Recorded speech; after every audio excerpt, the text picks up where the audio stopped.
नमस्कार, मैं हूँ निधीश त्यागी और आप हैं हरकारा डीप डाइव पर। और हमारे साथ हमारे खास मेहमान हैं श्रवणगल साहब, जो वरिष्ठ पत्रकार हैं और मेरे पुराने बॉस भी। और हम लोग आज बात करेंगे एक इसके आरएसएस के जो सरसंघ कार्यवाह जो हैं, होसबोले साहब, उन्होंने एक बयान दिया है रॉयटर्स के जरिए, और वहाँ वो अमेरिका के दौरे पर हैं। और उन्होंने ये कहा है कि भारत में कोई भी मुसलमानों के खिलाफ कोई भी डिस्क्रिमिनेशन या भेदभाव की तरह की कोई कार्रवाई नहीं होती है। ऐसा नरेंद्र मोदी भी पहले कह चुके हैं व्हाइट हाउस से। और दूसरी तरफ अभी हाल में ही जो सरसंघचालक हैं डॉक्टर मोहन भागवत, उन्होंने कहा कि अभी हिंदू राष्ट्र हो चुका है, इसके लिए घोषणा करने की क्या जरूरत है। तो ये थोड़ा सा एक डबल स्पीक जैसी बात है, दूसरी बातें साफ साफ दिखलाई पड़ती हैं। तो हम शवन जी से समझने की कोशिश करते हैं कि इसका क्या मतलब निकाला जाए। शवन जी। देखिए, ये जो होसबोले साहब हैं, ये जनरल सेक्रेटरी हैं जो आरएसएस के। नंबर 2 हैं जो सरसंघ चालक हैं मोहन भागवत उसके बाद। और ये अगर सब कुछ ठीक चला तो यही आगे चलकर भागवत जी का स्थान लेंगे, बशर्ते भागवत कभी हटना चाहेंगे। और मोहन भागवत के बजाय ये होसबोले साहब जो हैं, ये ज़्यादा सत्ता प्रतिष्ठान के नज़दीक हैं। होसबोले साहब ने जो कहा है वो एक बहुत ही ज़बरदस्त और महत्वपूर्ण बातचीत की है पीटीआई के साथ बातचीत में। जी। उन्होंने 4-5 चीज़ें कही है जो बहुत इम्पोर्टेंट है, और देश के जो कोई 19-20 करोड़ 22 करोड़ मुसलमान हैं, पाकिस्तान के जो 25 करोड़ के करीब मुसलमान हैं, बांग्लादेश के मुसलमान हैं, और मालदीव्स के मुसलमान हैं, हमारे नज़दीक के मुसलमानों की बात कर रहा हूँ मैं जी। उनके लिए बहुत ही आश्चर्यजनक बातचीत है उन्होंने जो कहा है। होसबोले साहब ने कहा है कि पाकिस्तान के साथ बातचीत के दरवाजे पूरी तरह बंद नहीं करने चाहिए, और तनाव कम करने के लिए ये ज़रूरी है कि बातचीत का जो रास्ता है वो खुला रहे। जी। Pakistan is almost like domestic policy for us. How do you think we should deal with Pakistan? How should we engage with Pakistan? See, everything has been tried, and more such efforts should go on. Atalji tried to engage them in debate. He went to Lahore by bus, and many things have happened. And our Prime Minister now and so invited Pakistan ahead at the time of taking oath. Then he dropped himself in the wedding ceremony of the Pakistan's leader. So all these things we have tried. And see, if the Pakistanis, the pinpricks it's trying to give, like in Pulwama, etc., we have to answer wholesomely according to the situation. Because the security and self-respect of a country and a nation has to be protected, and the government of the day should take note of it and take care of it. But at the same time, we need not close the doors. We should always be ready to engage them in a dialogue. That's why diplomatic relations are maintained. Okay. Trade and commerce goes on. Yeah. Visas are being given. दूसरा उन्होंने ये कहा है कि पाकिस्तान के साथ पुराने सांस्कृतिक संबंध रहे हैं और दोनों राष्ट्र कभी एक थे।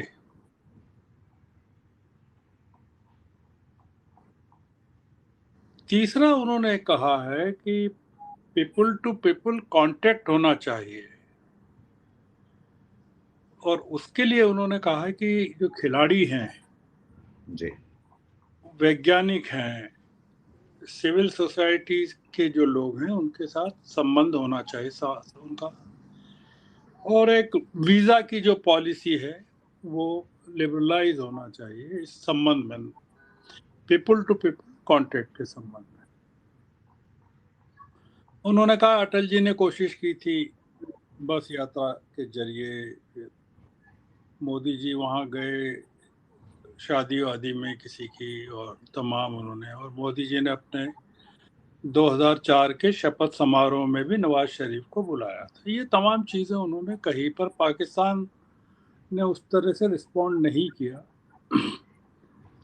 पर उसके बावजूद ये सारी चीज़ें वो कह रहे हैं, और उन्होंने ये भी कहा कि आतंक की घटनाओं का कड़ा जवाब जरूर दिया जाना चाहिए, क्योंकि संप्रभुता की रक्षा का मामला है। अब ये जो होसबोले साहब ने कहा है, जैसा कि मैंने जिक्र किया कि मैं इसको क्यों बहुत बड़ी घटना मानता हूँ, और होसबोले साहब के कहे की चर्चा क्यों है, जो अभी मीडिया में चर्चा क्यों है, बातचीत क्यों हो रही है। जो संस्था पूरे विभाजन को नकारती रही है, कांग्रेस को धिक्कारती रही है, जिसने अपने तिरंगा नहीं लगाया, सालों साल राजगान नहीं हुआ जिसके हेडक्वार्टर पे, गांधी की हत्या में गांधी की हत्या, और गांधी को उसके लिए दोषी ठहराया गया विभाजन के लिए, वो पाकिस्तान से संवाद की बात कर रहा है, मतलब पाकिस्तान को रिकॉग्नाइज कर रहा है। इम्पोर्टेंट है, पाकिस्तान के होने को रिकॉग्नाइज कर रहा है, पाकिस्तान के अस्तित्व को मान्यता दे रहा है। मतलब ये ऐसा ही है कि जैसे दुनिया के कई देशों ने इजराइल को अभी तक मान्यता नहीं दी है, तो ये इजराइल को मान्यता देने जैसा है जी, कि इजराइल को हम मान्य करते हैं। तो ये एक इम्पोर्टेंट घटना है। अब मैं इसको, वो उसमें कह रहे हैं कि इन्होंने क्या कोशिश की थी, अटल जी ने और हमारे मोदी जी ने कोशिश की थी वगैरह वगैरह। हम इसमें कई चीज़ें कर सकते हैं बातचीत, कि भाई ये आपको पीटीआई मोटे तौर पर सरकारी ही मानी जाती है, तो उसमें इंटरव्यू करना देना, तो ये स्पॉन्सर्ड भी हो सकता है सवाल कि आप ये पूछिए, क्योंकि इस तरह के सवाल पूछना और उनके जवाब मिलना ये काफ़ी स्पॉन्सर्ड होता है। जो चूंकि ये फॉरेन पॉलिसी का हिस्सा है, तो हम ये मान के चलें कि ये जो सज्जन हैं हसबोले साहब, वो देश की फॉरेन पॉलिसी को डिफाइन कर रहे हैं। मतलब किस हैसियत से कर रहे हैं हमें नहीं पता जी, और क्यों कर रहे हैं, ये उनका ब्रीफ है क्या, मतलब आरएसएस का ब्रीफ है क्या, कि वो या नागरिक के तौर पर सुझाव दे रहे हैं कि ये ऐसा होना चाहिए। तो मैं थोड़ा सा इसमें एक ये कहना चाहता हूँ कि मैंने पाकिस्तान की कई बार यात्राएं की है, 4-5 बार यात्राएं की है, पर मैं जिस यात्रा की बात करना चाहता हूँ वो 2010 की यात्रा है। तो एक अमन की आशा नाम का एक इनिशिएटिव क्रिएट हुआ था, जो टाइम्स ऑफ इंडिया ग्रुप और जंग पाकिस्तान के बीच का था, और उसमें हम लोगों का एक ग्रुप पाकिस्तान गया था। उसमें कई लोग थे, मेरे ख्याल से राजदीप भी थे और विनोद मेहता भी थे शायद, या जो भी लोग थे। वो जॉइंट मीडिया इनिशिएटिव था, और उसका उद्देश्य वही था जो होसबोले साहब कह रहे हैं। अब जैसे होसबोले साहब ने जो कहा कि जो मैंने आपको बताया कि क्या क्या करना चाहिए, कि सांस्कृतिक संबंध और पीपल टू पीपल कांटेक्ट और लिबरल वीज़ा पॉलिसी, तमाम चीज़ें ये उस समय हमारे उसमें जो प्रस्ताव पास हुआ उसमें था। लिबरल वीज़ा पॉलिसी, ये तमाम चीज़ें 2010 से न 16 साल पहले। और पाकिस्तान के तमाम जो बड़े बड़े लोग थे उस समय, वो हम लोगों के साथ थे जिनसे बातचीत होती थी। एक 16 उस समय किसी ने इस चीज को आगे नहीं बढ़ाया, मैं ये कहना चाहता हूँ। जी इस इनिशिएटिव को पीछे धकेला गया। अब आज 16 साल बाद ये चीज आ रही है। मतलब 2010 में यूसुफ रजा गिलानी शायद प्राइम मिनिस्टर थे और आसिफ अली जरदारी प्रेसिडेंट थे। हमने 3-4 बार यात्राएं की पाकिस्तान की, और वो एक अलग मुद्दा है।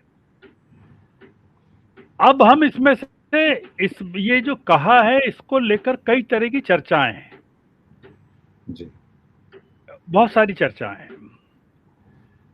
एक चर्चा तो ये है कि ये क्या जो हजबुल साहब थे, ये हाल में अमेरिका में थे, अगर आपने गौर किया हो, और उसी समय राम माधव भी थे। जी राम माधव चर्चा में आए। उन्होंने, उनका जो सुप्रसिद्ध सरेंडर है कि हमने आपकी सारी बातें मान ली, टैरिफ मान ली, ये मान लिया, मतलब रूस से तेल खरीदना बंद कर दो, वो कर लिया, तमाम चीजें कर ली, उसके बावजूद आप हमसे नाराज क्यों हैं, ये उन्होंने रूस में कहा था। तो उनकी खूब भर्त्सना हुई राम माधव की। और हजबोले साहब भी थे अमेरिका में, शायद उसी समारोह में रहे होंगे, हडसन इंस्टीट्यूट के समारोह में। जी तो क्या ये एक इनिशिएटिव ऐसा है जिसको हो, जो प्रधानमंत्री के लेवल से या फॉरेन मिनिस्ट्री के लेवल से इनिशिएट किया गया है कि आप ऐसा कहिए कि पाकिस्तान, मतलब जो हम देख रहे हैं कि जो जियो पॉलिटिकल सिचुएशन है, कि पाकिस्तान का जो स्टेटस है हाल के दिनों में कितना ऊंचा हो गया ईरान और अमेरिका के बीच बातचीत को लेकर, या अमेरिका के साथ उनकी नज़दीकी को लेकर। तो ईरान पाकिस्तान को अगर अमेरिका चीन के खिलाफ कल्टीवेट कर रहा है, तो हो सकता है कि ट्रंप ने हम पर दबाव डाला हो कि आप भी कल्टीवेट कीजिए, जिससे कि हम पाकिस्तान को चीन के नज़दीक जाने से रोक सकें। और हाल में आप ये भी देखते हैं कि चीन ने कहा है कि हमने मदद की पूरी ऑपरेशन सिंदूर में। ईरान की जी। और मतलब ये भी काफी, सिंदूर में भी मदद की। हाँ और हाँ, आज जो है डोनाल्ड ट्रंप चीन पहुंचे हुए हैं, जी के साथ उनकी शिखर नहीं, वार्ता। वो एक अलग मुद्दा है, पर वो एक बहुत बड़ी घटना है। जो ट्रंप का चीन जाना, वो बड़ी घटना है। जी तो पर चीन इतने दिनों के बाद, ऑपरेशन सिंदूर के इतने दिनों के बाद, चीन का ये कहना कि हमने मदद की या हमारा पूरा का क्या कारण हो सकता है। तो और इनका हाउस बोले का कहना है कि हमको पाकिस्तान को कल्टीवेट करना चाहिए। तो एक तो मुद्दा ये है कि ये, एक तो ये हमने कहा कि राम माधव कौन होते हैं जो डिफाइन कर रहे हैं कि हमने आपको सब दे दिया, फिर भी आप, तो क्या विदेश मंत्री हैं कि वो विदेश मंत्रालय चला रहे हैं? उनको ये अधिकार किसने दिया ये कहने का? दूसरा, हजबोले कौन है जो ये कह रहे हैं कि पाकिस्तान के साथ हमारे किस तरह के संबंध हो रहे हैं? ये मतलब जो नॉन पॉलिटिकल एंटिटीज हैं, जो वो कैसे ये इसमें कूद रही है? उसको सांस्कृतिक संगठन कहते हैं। और दरअसल हाँ, वो देखा जा रहा है कि वो एक संवैधानिक सत्ता की तरह बात कर रहे हैं, बात जिसको कर रहे हैं। पर मैं अपनी बात जहां से शुरू की थी वहां फिर जा रहा हूं कि बहुत जी बड़ी घटना है, और अगर ये हो रहा है तो ये दुनिया के लिए, देश के लिए, पाकिस्तान, भारत के मुसलमानों के लिए बहुत एक अहम चीज है, और इसको आगे बढ़ाया जाना चाहिए। मैं ये कह रहा हूँ, एक कॉन्ट्राडिक्टरी स्ट्रीम इस देश में चल रही है। वो स्ट्रीम क्या है कॉन्ट्राडिक्टरी? कि देश के मुस्लिमों का उन्मूलन करो, इस्लाम का उन्मूलन करो, मुस्लिम देशों से दोस्ती करो। एक तो ये आप देख रहे हैं। जी आपने देखा कि मतलब शुभेंदु अधिकारी वहां क्या कहते थे असम में चुनाव प्रचार में? भाजपा कार्यकर्ताओं से कि मुस्लिमों को तंग करो और अगले 30 साल तक ध्रुवीकरण की, पोलराइजेशन की मुझे राजनीति करना है और 5.5 लाख 4.5 लाख मियाओं को वोटर लिस्ट से काटना, ये पब्लिकली कहते थे। हिमंता बिस्वा शर्मा, शुभेंदु नहीं, हिमंता विश्वास शर्मा जी। और इतना परेशान करना है तो रात को 2 बजे जाकर उनको परेशान करो, 5 रुपए देना हो तो 4 रुपए दो। शुभेंदु अधिकारी बंगाल के चुनाव में कहते थे कि सनातन धर्म, अगर ममता जीत गई तो हिंदुओं का संहार हो जाएगा। आज भी जो, अगर आप सागरिका घोष के ट्विटर हैंडल पर जाकर एक ट्वीट देखें जिसमें बीजेपी का एक जो एमएलए है वो कह रहा है कि मैं सिर्फ हिंदुओं का काम करूंगा, मुसलमानों का काम नहीं करूंगा। और शुभेंदु अधिकारी कहते रहे, अब वो जुबान बदल गई कि मैं सबका मुख्यमंत्री हूं पर, और योगी जी जो करते रहे हैं उत्तर प्रदेश में। तो हमको जो मतलब जो इसमें एक मुद्दा ये है कि पाकिस्तान को डेमोक्रेसी से मिलिट्री डिक्टेटरशिप में धकेलने के पीछे भी जो पॉलिटिक्स रही है वो संघ के माइंडसेट की रही है। बिल्कुल, कि भाई आपने इतना एंटी इस्लाम, एंटी इस्लाम पाकिस्तान हवा खड़ा किया कि वहाँ डिक्टेटरशिप काबिज हो गई और वो अब कंसोलिडेट कर रही है। आप असल में पाकिस्तान से नहीं डर रहे हैं, आसिम मुनीर से डर रहे हैं या डिक्टेटरशिप से डर रहे हैं कि ये अब जो हो रहा है ये खतरनाक है। डेमोक्रेटिक पाकिस्तान में आप पाकिस्तान के खिलाफ डंके बजाते रहे और अब डिक्टेटर पाकिस्तान में, मिलिट्री डिक्टेटरशिप में आपको पीपल टू पीपल कांटेक्ट की बात समझ में आ रही है। तो मतलब अब आप देखिए कि आप पाकिस्तान से संवाद की बात तो कर रहे हैं, बहुत अच्छी बात है, मैं फिर रिपीट कर रहा हूं, बहुत अच्छी बात। आप भारत के मुसलमानों से संवाद कब करेंगे? बिल्कुल, उनको आप कह रहे हैं कि पाकिस्तान चले जाओ, उनके लिए उनको, आप ये कह रहे हैं। हाँ, तो उनसे कह रहे हैं कि आप पाकिस्तान चले जाओगे तब हम आपसे पीपल टू पीपल संवाद करेंगे, ये कह रहे हैं। अगर हमको संवाद करना आपके साथ, पहले आप पाकिस्तान जाइए फिर बात करें। पहले आप पाकिस्तान जाइए, then will have people to people contact, ये हुआ ना मतलब। तो आप सोचिए कि देश में बीजेपी का कोई मुस्लिम सांसद नहीं है लोकसभा में, जी, न राज्यसभा में है। 2013 में जो एमएलए थे, मुस्लिम एमएलए देश में, वो 329 थे, 339 थे, जी, 339। जी, आज की तारीख में वो घटकर 255 हो गए, क्योंकि बीजेपी किसी मुस्लिम को टिकट देती ही नहीं है। सबसे ज्यादा कांग्रेस, फिर तृणमूल, फिर समाजवादी पार्टी, फिर नेशनल कॉन्फ्रेंस, ये देती है। यूपी में जो 2013 में 61 मुस्लिम एमएलए थे, आज 31 रह गए। वेस्ट बंगाल में 59 थे, 37 रह गए। मतलब यूपी में पॉपुलेशन अगर मुस्लिमों की 19% है तो जो एमएलए का रिप्रेजेंटेशन है वो 8% है। और वेस्ट बंगाल में 59 से 37 रह गए। अगर 27% उनका रिप्रेजेंटेशन है पॉपुलेशन में, तो 12% उनकी सीटें मिली हैं उनको। बिहार में 19 सीटें थी पहले, 19 एमएलए थे, तब 11 हो गए।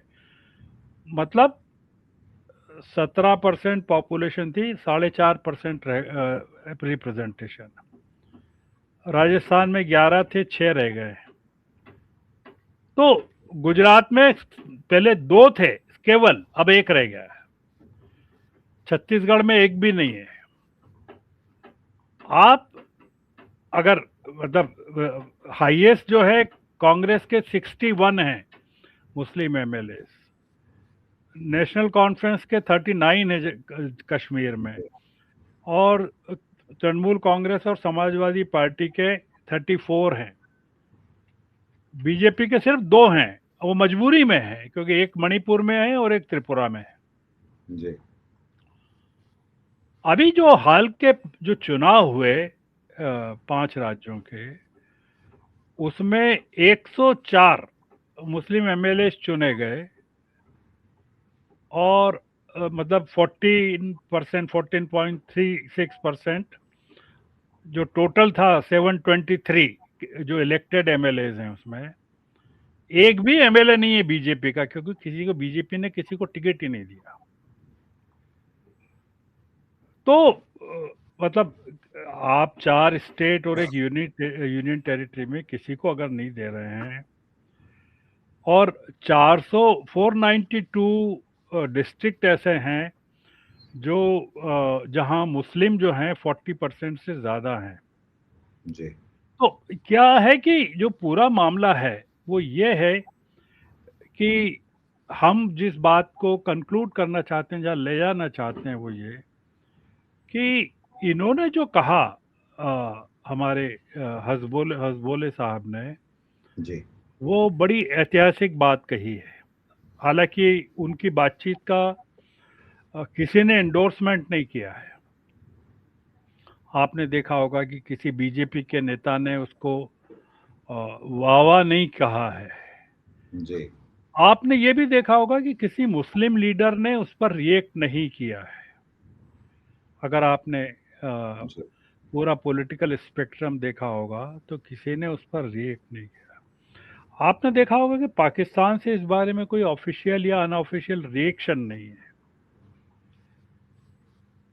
पर उसके बावजूद, और आपने ये भी देखा कि सरकार की तरफ से इस पर कुछ नहीं है। अगर फॉरेन मिनिस्ट्री के प्रवक्ता से पूछा जाएगा किसी प्रेस कॉन्फ्रेंस में सवाल, तो वो कैसे कह देंगे कि ये उनका निजी विचार हो सकता है।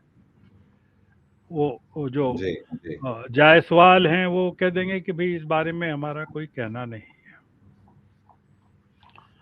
हम ये कह रहे हैं, पर ये जो कि हम ये के दर्शकों को थोड़ा सा ये ले जाना चाहते हैं कि पाकिस्तान को लेकर कुछ बड़ा चल रहा है हमारे फॉरेन पॉलिसी के कॉरिडोर्स में, और हम लोग इस बात को लेकर थोड़े से डरे हुए हैं। आपने देखा कि ईरान को अभी पाकिस्तान ने एयर बेसेस भी दिए हैं अपने कुछ लड़ाई जी में, उसको लेकर भी काफ़ी तनाव है।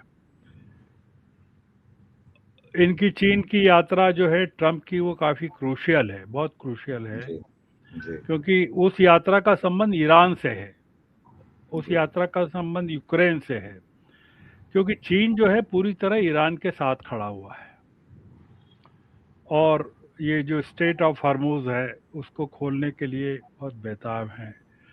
उसका इनका संबंध ताइवान से है जो ट्रंप की यात्रा का है। और ये पूरी लड़ाई में जो सिद्ध हुआ है वो चीन की जो सुपेरियरिटी है मिलिट्री की, सैन्य शक्ति की, वो सिद्ध हुई है। तो बिल्कुल ट्रंप एक मतलब पराजित योद्धा के रूप में चीन की यात्रा पर हैं। कई बार टालने के बाद वो वहाँ गए हैं, और इसी दौरान ये घटनाक्रम हुआ है कि हमारे एक आरएसएस का आदमी पाकिस्तान से के साथ संवाद की बात कर रहा है। ये बात अलग है कि हमने हाल के दिनों में हमारी फॉरेन पॉलिसी एस्टेब्लिशमेंट ने पाकिस्तान पर हमले कम किए हैं या बंद कर दिए हैं। हम अभी ये नहीं कह रहे हैं कि ऑपरेशन सिंदूर अभी चालू है। हमारे प्रधानमंत्री ने ये अभी हाल के दिनों में नहीं कहा है। हम इसको एक शुभ संकेत मानते हैं निधि जी अपनी बातचीत का अंत में, जी कि पाकिस्तान के साथ अगर संबंध अच्छे होते हैं तो इस देश का बहुत कुछ ठीक हो जाएगा। मतलब जो हमारा सैन्य एक्सपेंडिचर है, मिलिट्री डिफेंस एक्सपेंडिचर है, वो जो अभी हो रहा है, और हमको जो अपना जो प्रधानमंत्री कह रहे हैं कि हमको फॉरेन एक्सचेंज बचाना है, तो अगर आप पाएंगे कि हम अपना जो फॉरेन एक्सचेंज है सिर्फ ऑयल में खर्च नहीं कर रहे हैं और गोल्ड में ही खर्च नहीं कर रहे हैं, जो हथियार खरीद रहे हैं उसमें बहुत बड़ा हमारा एक्सपेंडिचर है, जो हम इज़राइल से, अमेरिका से, रूस से, तमाम देशों से खरीद रहे हैं। तो ये अगर होता है, अगर सरकार इस इनिशिएटिव को के बारे में अगर ये एस्टेब्लिश हो जाए कि ये असल में संघ के मुंह से कहलवाया गया है जानबूझ करके, क्योंकि भारत पाकिस्तान के संबंधों के बीच में संघ को ही कल्प्रिट माना जाता रहा है जी कि संघ की पाकिस्तान को ख़त्म करना है, नेस्तनाबूद करना है, पाकिस्तान पे कब्जा करना है, टू नेशन थ्योरी गलत है, बांग्लादेश का निर्माण गलत है, ईस्ट पाकिस्तान का निर्माण गलत है, तमाम। तो ये जो चर्चा है, मैं मानता हूं कि ये इस पर कई नज़रियों से बातचीत हो रही है मीडिया में। तो ये एक नज़रिया ये है कि इसका को वेलकम करना चाहिए जी। और चाहे उनकी हैसियत नहीं हो कहने की, फिर भी अगर वो कह रहे हैं, और तो ये मानना चाहिए कि जो भागवत जी हैं वो भी इसके पीछे हैं, उनकी भी सहमति होगी, क्योंकि ये पीटीआई का इंटरव्यू लिया जाना, फिर उसमें ये सवाल पूछना और फिर इसको डिबेट में लाना, ये सब ऑर्गेनाइज्ड है। बिल्कुल। ये आप इसको स्पॉन्टेनियस नहीं मानिए कि ये स्पॉन्टेनियस है। और इस पर जो बहस हो रही है, तो इसलिए मैं ये जो अभी इस समय हमारे इर्द गिर्द जो घटनाक्रम चल रहा है ईरान को लेकर, और प्रधानमंत्री की जो यूएई की यात्रा है, वो काफ़ी सिग्निफिकेंट है इस माने में। तो पाकिस्तान को महत्व देना, अगर शंघाई कोऑपरेशन ऑर्गेनाइजेशन की मीटिंग का वो दृश्य आप निकालें जिसमें प्रधानमंत्री गए थे, उसमें सबसे ज़्यादा अपमान पाकिस्तान का किया गया था कि वो उन्होंने नवाज शरीफ की तरफ देखा तक नहीं था, बातचीत तो दूर है, नवाज शरीफ नहीं, ये शहबाज शरीफ की तरफ, शहबाज शरीफ की तरफ। जी। और वो एक दृश्य तो ऐसा है कि वो पुतिन के साथ बात करते हुए निकल रहे हैं और बगल में शहबाज शरीफ खड़े हुए हैं। It was quite insulting.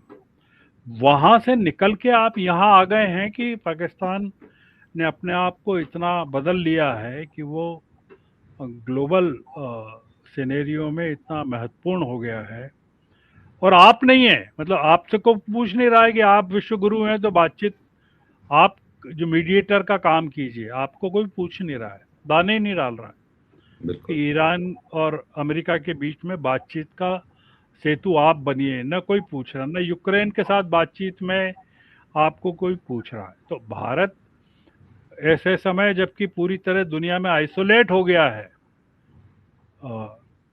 और हमारे प्रधानमंत्री के पास जाने के लिए जगह नहीं बची है दुनिया के दौरों, कोई पूछेगा उनसे कि भाई आप स्वीडन क्यों गए इस समय, नॉर्वे, नीदरलैंड, यहाँ क्या है आपके लिए, मतलब तो जवाब नहीं है। इटली क्यों जा रहे हैं, अगर इटली जा रहे हैं तो फिर इजराइल भी हुआ ही है लगे हाथ,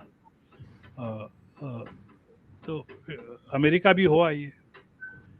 कुछ बड़ा चल रहा है, और उस बड़ा जो चल रहा है उसके बीच में ये होसबुल का जो इंटरव्यू का आना, मैं इसको एक बड़ा मतलब थोड़ा सा भारत के मुसलमान शायद शक की नज़र से देखेंगे कि ये जो कह रहे हैं इस पर, क्योंकि संघ पर यकीन तो किसी का नहीं रहा अब दुनिया में, और हिंदुओं में भी, सेकुलर लोगों में भी एक बड़ी जमात यकीन नहीं करती, तो मुसलमान तो सबसे आखिरी होगा जो यकीन करेगा। पर हाँ, अगर वो इसको चाहते हैं कि पाकिस्तान के साथ रिश्ते ठीक करें, तो पहले उनको अपने देश के मुसलमानों के साथ रिश्ते ठीक करने पड़ेंगे, जिसके बारे में आपने काफी अच्छे से बताया कि किस तरह से हम एक एसआईआर में ही देख सकते हैं कैसे उनके वोट काटे गए, उनको उनके वोटिंग राइट्स एक तरह से लिए गए, और किस तरह से उनकी नुमाइंदगी जो है वो एक एक करके खत्म की जा रही है इस देश में।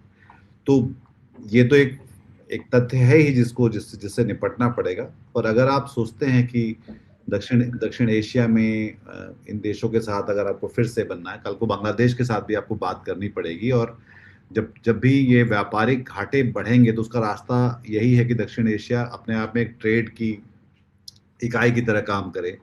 ये सवाल भी उठता रहा है कि अब ब्रिक्स के अब आप नेता हैं, और जिस तरह ब्राजील सवाल उठा रहा था अमेरिका के प्रति या बाकी देशों के प्रति इसराइल को लेकर, तो वो सवाल आप नहीं उठाते हुए दिखलाई पड़ रहे हैं। आप अभी भी इसराइल के साथ दिखलाई पड़ रहे हैं, जो कि ईरान पे हमला कर रहा है, और जो ईरान जो कि ब्रिक्स का हिस्सा है। तो वो सब भी कई सारे अंतर्विरोध हैं, जिसमें भारत की जो या तो भूमिका बहुत संदिग्ध होती जा रही है, या जहाँ पे आप एक आपके अनुपस्थिति दर्ज हो रही है बजाय उपस्थिति की, जो कि पहले लगातार होती रही थी। तो देखते हैं इसका क्या मतलब निकाला जाता है, और किस तरह से इसमें चीजें से अगर बदलती हैं तो, जो कि बड़ा सवाल है। और जाहिर तौर पे ये जो आप बता रहे हैं शहबाज के लिए, वही बात क्रिकेट में भी हो रही है। वो लोग मैच खेल रहे हैं पर हाथ नहीं मिला रहे हैं आपस में, ये बताने के लिए कि हम अभी भी हम कट्टी हैं पर क्रिकेट खेल सकते हैं, जो कि मतलब बहुत ही बचपने जैसी बातें हैं, जो कि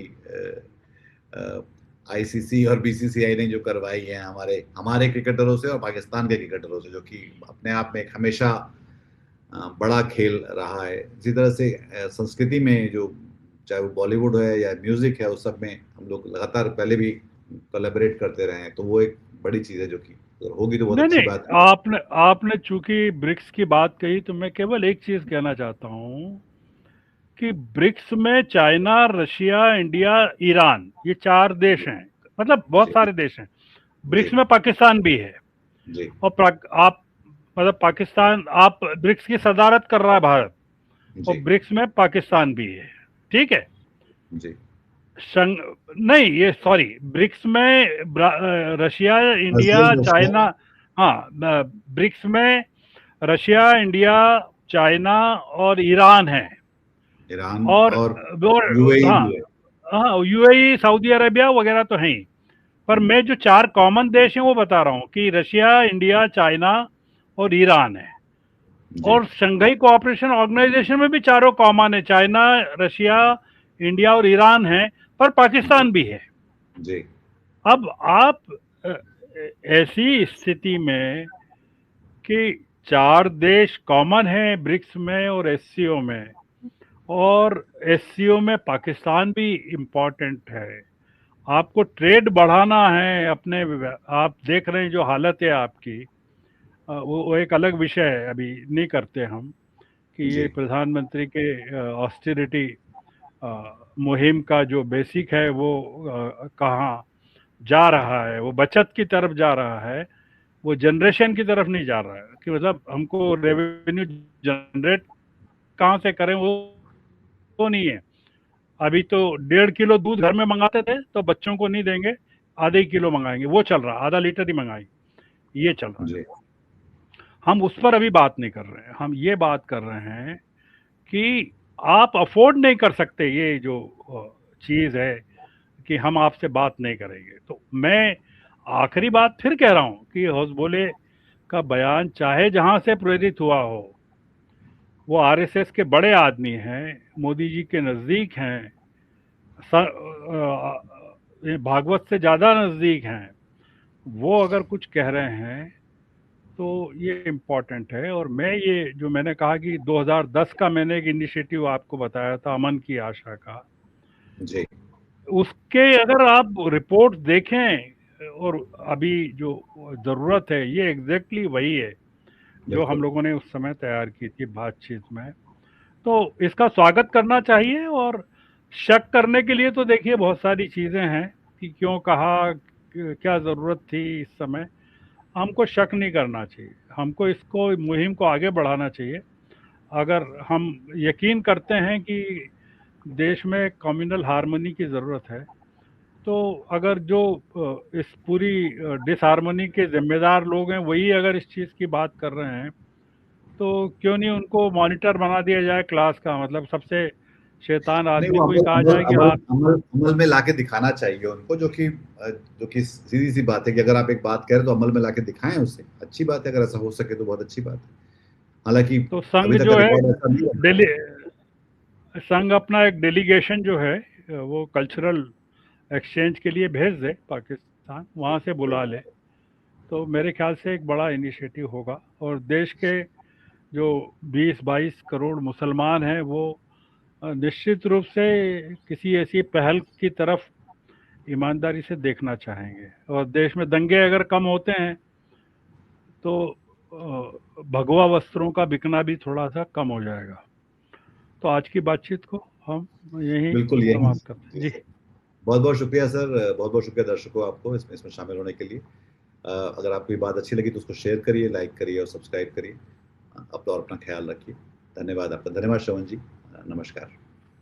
आज की ताजा खबर, आज की ताजा खबर, आज की ताजा खबर। आओ काका जी इधर, आओ मामा जी इधर, सुनो दुनिया की खबर।